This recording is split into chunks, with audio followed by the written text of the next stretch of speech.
On this Sunday night, support for Ukraine. The Canadian Prime Minister's surprise visit to the war-torn country. Canada will always stand in solidarity with Ukraine. Details of a new military aid package and the possibility of deploying Canadian troops to Ukraine. Distraction theft. I didn't know I had been robbed. The warning from police about a troubling tactic. Colorful crosswalk controversy, the latest flashpoint in the U.S. crackdown on DEI. Plus, love for Labubus. It's taken on a life of its own as a luxury status symbol. How these peculiar plush toys fueled a multi-billion-dollar business. Global National. Reporting tonight, Jeff Semple. Good evening and thank you for joining us. For the first time as Prime Minister, Mark Carney paid a visit to Ukraine today, reaffirming Canada's commitment to supporting the war-torn country against Russia's invasion. Prime Minister Carney met President Volodymyr Zelenskyy in the Ukrainian capital as they celebrated Independence Day, marking exactly 34 years since Ukraine declared its independence from the Soviet Union. That sovereignty now under attack. Carney announced details for billions of dollars in new military aid, and he was asked about the possibility of deploying Canadian troops to Ukraine. Our David Akin is traveling with the Prime Minister. So, David, what more can you tell us about this surprise visit? Well, ever since the Russian invasion of 2022, Jeff, any Canadian Prime Minister that has wanted to visit Ukraine has had to do so by train. An 11-hour journey under armed guard from neighboring Poland.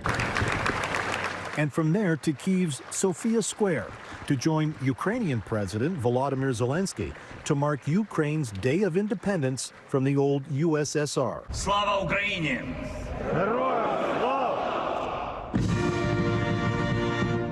This year, with a special guest. Minister Canada, Mark Carney. Prime Minister Mark Carney was the only world leader on Sofia Square, invited there by Zelenskyy himself when the two men first met in person at the G7 summit back in June in Alberta's Kananaskis country. Mr. President, dear friends, my message today is simple. Canada will always stand in solidarity with Ukraine. Later, Carney told reporters Canada also supports one of the most important principles for the government in Kyiv. Because no decisions can be made about Ukraine without Ukraine at the table. Back in Kananaskis, Carney said Canada would provide an additional $2 billion in military aid to Ukraine, and in Kyiv, he laid out the details. Money for drones, armored personnel carriers, and ammunition to be delivered next month, some of it to be made in Canada, plus Canadian cash for Ukraine to buy American air defense systems. Because your cause, freedom, democracy, sovereignty, is our cause. And Canadian soldiers may one day find themselves on Ukrainian soil in support of that cause. I would not exclude the presence of troops. That said, Russia has said that there's no way there's a ceasefire deal that involves putting NATO troops on Ukrainian soil. And in fact, it is Canada's strong preference, along with all of its allies, to build up the strength of the Ukrainian armed forces so that they can defend any ceasefire on their own. Jeff. David Akin in Warsaw, Poland tonight. Thanks, David. Carney's comments about deploying Canadian troops come as his government looks to bolster Canada's international defense profile. But a new report from the Canadian press reveals this country's contributions to UN peacekeeping missions are coming up short. Only 29 Canadians are deployed to UN peacekeeping missions around the world. The numbers are especially dire for women. Just 3 are working as UN police, and none are among the 18 Canadian Armed Forces officers, despite a UN target saying at least 22% of members should be women. Palestinians in Gaza City are bracing for an imminent Israeli assault. Israel's prime minister approved plans for a military takeover of Gaza's largest city, expected to begin within days. At the same time, Hamas says it's agreed to ceasefire terms proposed by mediators Qatar and Egypt. But as Nathaniel Dove reports, Israel appears unlikely to agree. Another funeral, this one for a 9-year-old boy. He was on his way to buy food, his aunt says. Some Gaza City residents say Israeli bombing and tank fire through the night never stopped. On Sunday, Israel said troops returned to combat in a city suburb. The barrage comes weeks after Israel's government approved a plan to seize Gaza City, claiming it is Hamas's last stronghold. And days after the country's defense minister stated the gates of hell will open upon the heads of Hamas's murderers and rapists until they agree to Israel's terms for a ceasefire. A former ambassador to the country says that's not likely. I think the Gaza plan will go ahead. I don't think it's just a threat. I don't think it's just a pressure tactic. A former peacekeeping force commander tells Global News Israel will now look to isolate and occupy Gaza City, which will make delivering aid for the famine-stricken area even more difficult. I don't understand why you wouldn't flood the Gaza Strip with food so that food no longer has value either to Hamas or as leverage for Hamas to use against the civilian population and for the civilians to complain about the IDF. Israel denies there is a famine. Thompson says clearing Gaza of Hamas could take months, and that even then, it will not destroy the group.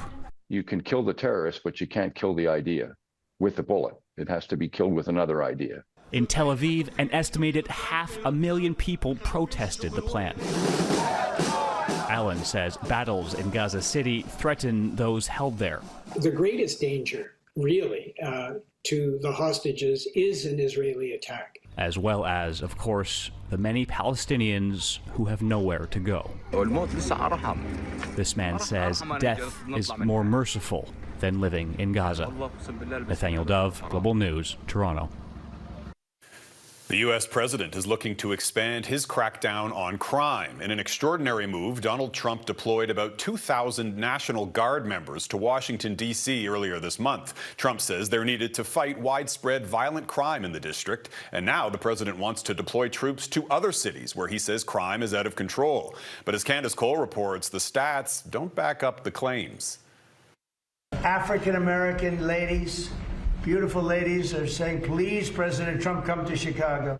President Donald Trump continuing to test the limits of his power, now threatening to activate the National Guard in Chicago, expanding his so-called crackdown on crime.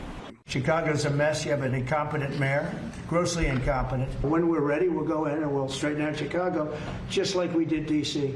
But Chicagoans, much like city and state leadership, feel federal interference from the Trump administration would be a massive and unwelcome overreach of power. I feel very safe. I don't think that we need military in Chicago, New York, D.C. Chicago's Mayor Brandon Johnson calling Trump's proposal a, quote, flagrant violation of our Constitution in the 21st century, raising concern that deploying the National Guard could inflame tension between residents and law enforcement. Chicago is very dangerous. Trump's rhetoric around crime in Chicago is being used to justify his plans to activate the National Guard there, much like D.C., where he used old crime data from 2023, which saw a spike in crime, to back up federalizing the local police force. But according to Mayor Johnson, homicide is down 30% in Chicago. And according to 2024 crime data from the FBI, Chicago, which has a population of 2.6 million people, reported just over 14,000 incidents of violent crime. Compare that to a city like Memphis, Tennessee, a Republican-led state which sent National Guard troops to D.C. They reported over 15,000 violent crimes with a population less than a quarter of Chicago. We still see an unacceptably high number of robberies, carjackings, burglaries, break-ins. We have work to do, but we need help that makes sense. The Federal National Guard isn't going to make a difference in carjacking in Chicago. Under normal circumstances, Trump would only be able to federalize Illinois' National Guard in the case of an insurrection or massive unrest. Illinois Governor J.B. Pritzker says the move is Trump's attempt to sow chaos and distract, quote, from his problems. Jeff? Candace Cole in Washington. Thanks, Candace.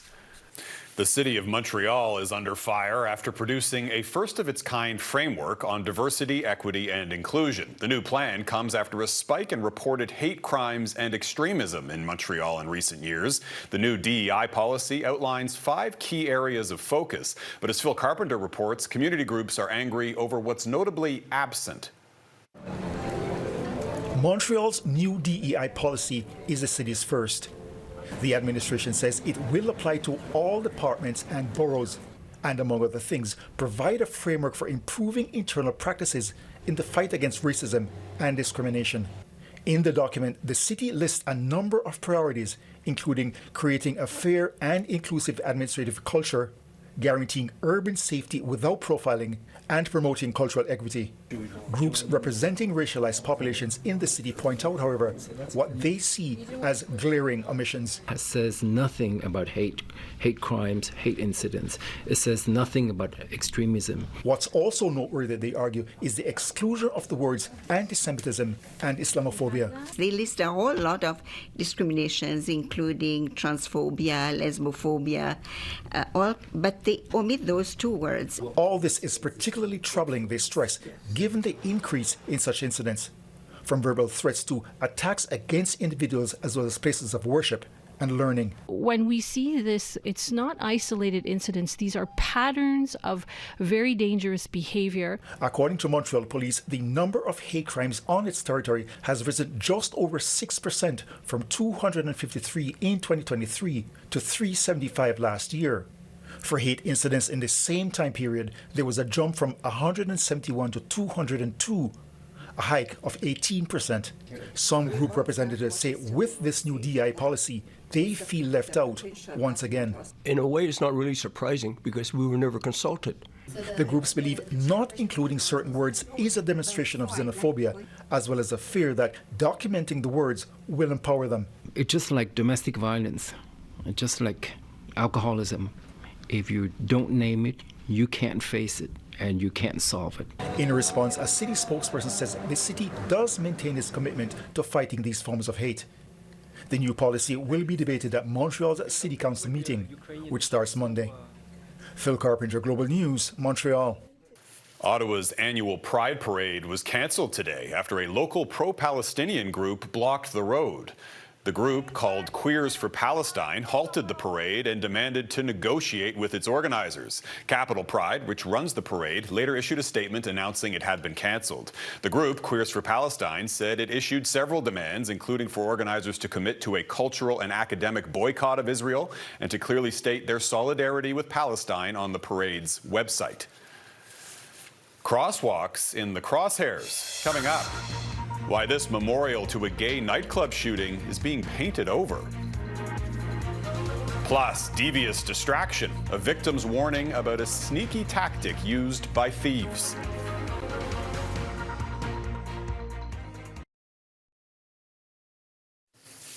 Well, there's outrage in Orlando, Florida, after a rainbow crosswalk was quietly painted over by state officials. The mural was part of a memorial for the shooting at a gay nightclub there in 2016 that killed 49 people, the deadliest mass shooting by a lone gunman in U.S. history. As Mike Armstrong reports, it's become the latest flashpoint in the U.S. battle over symbols of DEI.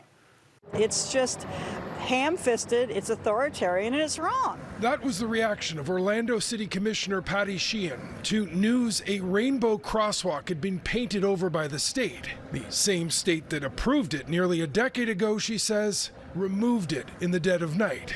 No, you don't get to arbitrarily change the criteria. There's a process. We were denied our process to appeal. Now, the Orlando crosswalk was painted on the pavement outside Pulse, once a popular gay nightclub that was the site of one of the U.S.'s deadliest mass shootings. In 2016, a gunman killed 49 people. It's sad that they do this because this is being here from the day one. There are similar crosswalks in other parts of Florida, as well as murals that now risk being removed. The state's Department of Transportation says as of June, markings on pavement can't be political. The federal transportation secretary adopted the same rule in July. Sean Duffy sent a letter to all 50 states telling them to prioritize safety over political statements. Some towns in Florida removed colored crosswalks on their own. Others are fighting, but face losing millions in state and federal funding. The deadline is September 3rd. I think it's terrible. I don't think the federal government should be telling local governments what to do. It's about uniform standards. This Republican state representative says opponents of the new rules are playing performative politics and that an active roadway isn't appropriate for rainbow markings. I have a lot of groups that want representation. We've got dedicated areas for that.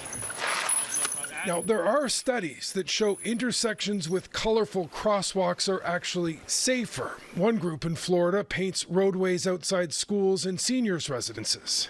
Well, since this rainbow crosswalk was painted in Miami Beach in 2018, there have been fewer accidents than at the next intersection to the north and the next one to the south. As for the one outside the former Pulse nightclub, protesters gave it back its color this week, at least temporarily. Mike Armstrong, Global News, Montreal.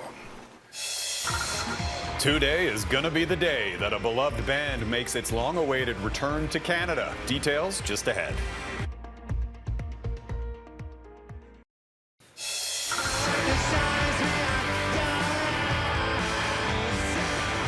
British rock band Oasis is performing in Toronto tonight. They're kicking off the North American leg of their 2025 reunion tour at Toronto's Rogers Stadium. Tonight's concert marks the band's first live performance in Canada since the Gallagher brothers infamously split up back in 2009.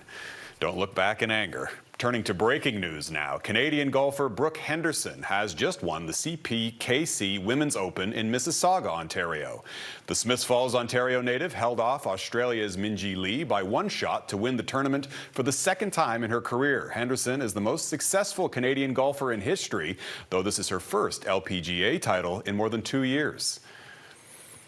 Police in cities across Canada have a warning about a troubling trend involving thieves distracting victims before making off with their belongings. Drew Stremick has the story of one Calgary woman who became the victim of distraction theft, a crime police say is becoming more common.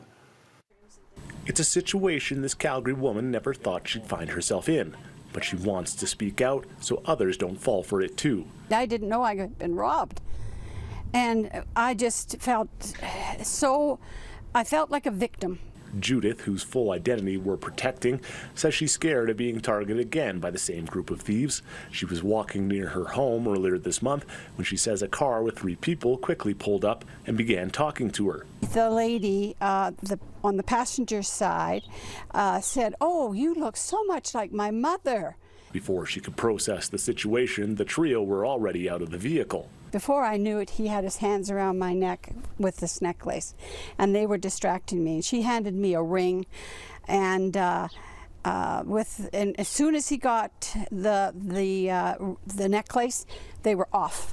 According to Calgary police, between February and August, 133 distraction thefts have taken place across all 8 districts, with about 1/3 taking place in District 5 in Calgary's northeast. Cities like Edmonton have also experienced a number of distraction thefts lately, with 63 being reported since May. Last week, 3 women were charged with theft, and warrants were issued for 3 others. Well, I'm not going to let a stranger get even near me. I mean, if another vehicle pulls up like his did, I mean, I just could keep on walking. Calgary police say the average age of a distraction theft victim is around 62, but of the 133 most recent victims, 8 of those were under the age of 30. Now, CPS is reminding Calgarians to trust their instincts and be cautious of strangers, and asks anyone who might be a victim of theft to come forward. Drew Stremick, Global News. Little legs, big dreams. Up next, the Corgi competition to determine Europe's top dog.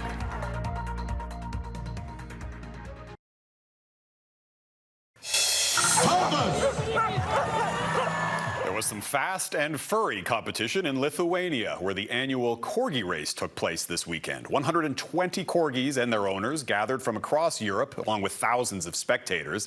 The event included costume challenges, a solo sprint, a contest for the mightiest voice, and group racing. The Queen would be proud. Every few years, there seems to be a new toy that everyone wants to get their hands on. Remember Cabbage Patch Kids? Then came Beanie Babies, Furbies, and Tickle Me Elmo. Well, right now, there's a new top toy in town. They're called Labubus, a collection of plush zoomorphic elves that has exploded in popularity. And Gaviola explores the lucrative business of Labubus. Labubus are ugly, cute dolls, beloved by celebs, including K-pop star Lisa, who isn't shy about sharing her Labubu love. Rihanna, Paris Hilton, and David Beckham hopped on the Labubu bandwagon, too. It's taken on a life of its own as a luxury status symbol. The craze sent shares of Chinese company Pop Mart, the makers of Labubus, soaring on Wednesday. Pop Mart's value on the stock market now double that of Mattel, the makers of that other popular doll, Barbie. Labubus are a cash cow. Pop Mart's profit popped 400% in the first half of this year, and the toy maker is on track to rake in more than $4 billion in revenue in 2025. There are no brick-and-mortar Pop Mart stores in Canada yet, though the company tells Global News there are plans for a couple of stores this year. But you can try your luck with third-party sellers. Some of these collectibles can set you back hundreds of dollars. Labubus follow in the footsteps of other toy crazes that appealed to both young and old, like Beanie Babies. Or maybe a better comparison is baseball cards, because Labubus have a blind box format. You don't know what figure you get until you open the box. Vanessa Lopez's unboxing video has more than 1.2 million views on TikTok. So they only produce a certain amount of dolls so that there's scarcity in the market. The Labubu craze has spawned knockoffs, known as Lafufus, because they're fake, prompting an urgent warning from the U.S. Consumer Safety Commission about the choking risk to children. Pop Mart's CEO says we'll see a mini Labubu soon, with plans to expand aggressively in high-margin markets like the U.S. They want to strike while the iron's hot and make as much money as they can. The irony, though, is if they flood the market too much and expand too much, then people don't want it as much. Anne Gaviola, Global News, Toronto. And that is Global National for this Sunday night. I'm Jeff Semple. Tonight's Your Canada showcases the Stomp and Tom Centre in PEI, the Gull Harbour Lighthouse on Hecla Island, Manitoba, and Moraine Lake in Banff National Park. Thanks for watching. Donna will be back with you tomorrow. Have a great night.